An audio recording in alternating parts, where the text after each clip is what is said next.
এসেছে এবং তারা কোর্টে যে রিট উইথড্র করে নিয়ে এসেছে, তার মানে তারা বাংলাদেশ সরকারের যে আইন সেটা তারা মেনে চলে, শ্রম আইন তারা মেনে চলে, কিন্তু সেই আইন লঙ্ঘন করে বিগত সরকারের আমলে তারা আইনকে আঙুল দেখিয়ে, বুড়ো আঙুল দেখিয়ে তারা আমাদের অধিকারটা আটকে রেখেছে। আমরা আমাদের 5% বিলম্ব জরিমানার টাকা অবিলম্বে তাদের কাছে বলছি, অবিলম্বে আমাদের টাকাটা পরিশোধ করা হোক। সুন্দরভাবে মানববন্ধন করে আসছিলাম। গ্রামীণফোন কর্তৃপক্ষের কাছে আমাদের একটাই দাবি ছিল যে আপনারা আমাদের সঙ্গে বসুন, কথা বলুন এবং এই সমস্যাটার সমাধান করুন। আমরা প্রথমত তাদের সঙ্গে শুধু বসতেই চেয়েছিলাম এই সমস্যার সমাধান করার লক্ষ্যে, কিন্তু গ্রামীণফোন কি করলো? 25শে ফেব্রুয়ারি 2025 তারিখে গ্রামীণফোন এই সুস্থ সুন্দর মানববন্ধনে পুলিশ লেলিয়ে দিল। বিগত ফ্যাসিস্ট সরকারের আমলে পুলিশের যে আচরণ ছিল সেই একই আচরণ একইভাবে গ্রামীণফোনের এমপ্লয়ীদের উপর করলো।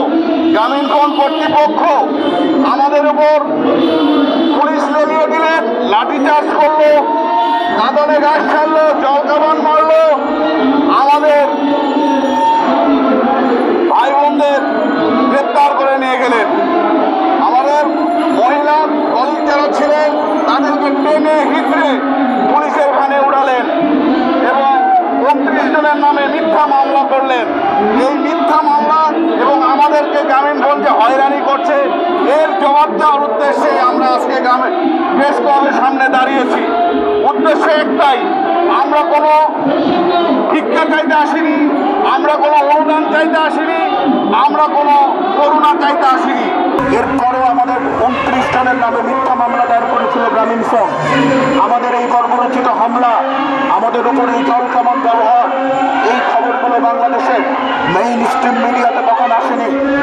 আমরা দেখতে পেরেছি এই ফেব্রুয়ারি মাসে বাংলাদেশে যতগুলো হামলার ঘটনা ঘটেছিল তার মধ্যে সবথেকে বড় হামলা ছিল গ্রামীণফোনের এই ন্যাক্কারজনক হামলা। আমাদের নিরীহ যারা গ্রামীণফোনে দীর্ঘদিন ধরে চাকরি করেছেন, যারা গ্রামীণফোনকে তিলে তিলে গড়ে তুলেছেন, তাদের উপরের এই হামলা।